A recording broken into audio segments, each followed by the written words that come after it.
хүүхдүүдээ бид энэ удаагийн хичээлээр уртыг хэмжих нэгжүүдийн хоорондын хамаарлын тухай үзэх болно. Бид монголчууд бид эртээр үеэс хэрэглэж ирсэн уламжлалт хэмжих нэгжүүд байдаг. Үүнтэй танилцъя. Хуруу, сүү, төө, үзүүр тохой, дэлэм, алт зэрэг уртыг хэмжих нэгжүүдийг ашиглаж хэмждэг байсан.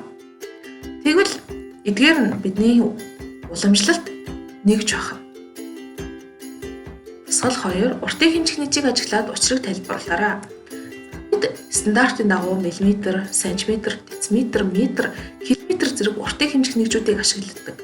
Тэгвэл багш нь энд багаас нь их рүү эргүүлж бичсэн байна. Эдгээрийн хамгийн бага нь 1 мм, хамгийн их нь 1 км байх нэ. 1 см нь 1 мм-ээс 10 дахин их. 1 см нь 10 мм-тай тэнцүү байх нэ. Дециметр нь 1 см-ээс мөн 10 дахин их. Үүнээс 1 дециметр 10 см-тай тэнцүү гэсэн. Мөн 1 дециметр нь 1 мм-аас 100 дахин их харагдаж байна. Тиймээс 1 дециметр 100 мм-тай тэнцүү байх нэ. 1 метр нь 1 дециметраас 10 дахин их. 1 метр нь 10 дециметртай тэнцэх нь. Түүнээс ажиглахад 1 метр нь 1 см-аас 100 дахин их харагдаж байна. Тэгвэл 1 метр нь 100 см-тай тэнцүү байх нэ. 1 км нь 1 метраас 1000 дахин их. Тиймээс 1 км нь 1000 метртай тэнцүү байх нь. Мөн эсвэргээр 1 метр нь 1 км-аас 1000 дахин бага, 1 дециметр нь 1 метраас 10 дахин бага, 1 см нь 1 дециметраас 10 дахин бага, 1 мм нь 1 см-аас мөн адил 10 дахин бага байх нэ.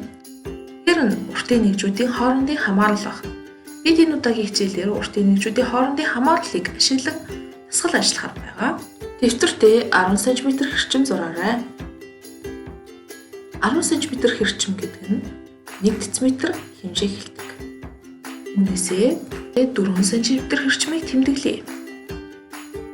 За 4 см хэмжээг мм, дециметр, метр гэсэн нэгжүүдэд одоо шилжүүлье.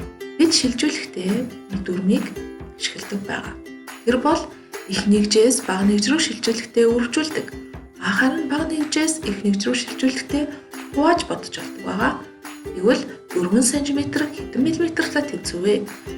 Их нэгжээс бага нэгж рүү шилжүүлж байгаа учраас 4 см-ийг 10-аар үржүүлнэ. 1 см нь 10 мм-тай тэнцүү учраас 10-аар үржүүлээд 40 мм-тай тэнцэж байх нэ. 4 см хэдэн дециметртай тэнцүү вэ? 1 дециметр нь 10 см-тай тэнцүү. Үүнийг ажиглахад бага нэгжээс их нэгж рүү шилжүүлж байгаа учраас хуваана. 4-ийг 10-т хуваахад тэг бүхэл 10.4 дециметртай тэнцэж байна. 4 см-ийг метр рүү шилжүүлье. 1 метр 100 см-тай тэнцүү учраас энэ мөн адил бага нэгжээс их нэгж рүү шилжүүлж байгаа учраас 4 см-аас 100 хуваахаар тэг бүхэл 100.4 метртай тэнцэж байна. Энэ дасгал хэмжээг заасан нэгжээр илэрхийлээрэй. Бодохын тулд мөн адил бидний ашигладаг их нэгжээс бага нэгж рүү шилжүүлэхдээ үржүүлнэ. Бага нэгжээс их нэгж рүү шилжүүлэхдээ хуваах дүрмийг ашиглаж болно. 1 бүхэл 10.4 см хэдэн мм-тай тэнцүү вэ? Үүнийг бодохын тулд их нэгжээс бага нэгж рүү шилжүүлж байгаа учраас 1 бүхэл 10.4 см-ийг 10-аар үржүүлээд 14 мм-тай тэнцэж байна. 1 бүхэл 10.2 км хэдэн метртай тэнцүү вэ? 1 км нь 1000 метртай тэнцүү учраас 1 бүхэл 10.2 км-ийг 1000-д үржүүлнэ. Их нэгжээс бага нэгж рүү шилжиж байгаа учраас үржүүлж байна. 1200 метртай тэнцлээ. 500 см хэдэн метртай тэнцүү вэ? 1 метр нь 100 см-тай тэнцүү учраас 500-аа 100-д хувааж өгнө. Энэ тохиолдолд бага нэгжээс их нэгж рүү шилжүүлж байгаа учраас хувааж байна. 5 метртай тэнцэж байна. 1300 мм хэдэн дециметртай тэнцүү вэ? Энэ тохиолдолд бага нэгжээс их нэгж рүү шилжиж байгаа учраас хуваана. 1 дециметр 100 мм-тай тэнцүү учраас 1300 100-д хуваагаад 13 дециметртай тэнцэж байна. 150 м дээр нэмэх нь 3 бүхэл 10.4 км хэдэн километртай тэнцүү вэ? Үүнийг бодохын тулд метр километр рүү шилжүүлье. 150 м-ийг км руу шилжүүлэхийн тулд 100-д хувааж өгч байна. Тэг бүхэл 115 км. Одоо ижил нэртэй болсон учраас 2 тоогоо хооронд нь нэмлээ. Нийлбэр нь 3 бүхэл 155 км гарч байна. Тэг бүхэл 15 м-аас 18 см-ийг асууж өглөө. Үүнийг батгахын тулд мөн адил метраа сантиметр руу шилжүүлье. Их нэгжээс бага нэгж рүү шилжүүлэхдээ үржүүлдэг учраас тэг бүхэл 15 м-ийг 100-аар үржүүлээд 50 см. 50 см-аас 18-ыг асаад 32 см гарч байна. Ногооны талбай 15 м 20 см урттай, 7 м 50 см өргөнтэй хашаагаар хүрээлэх болов. Хашааны нийт уртыг олоод сантиметраар илэрхийлээрэй. Өгдөл урт нь 15 м 20 см, өргөн нь 7 м 50 см гэж өгөгдсөн. Үүнээс хүрээнийх нь уртыг олцгоё. Тэхийн тулд бид өргөн болон уртаа арвтын бутархаагаар илэрхийлье.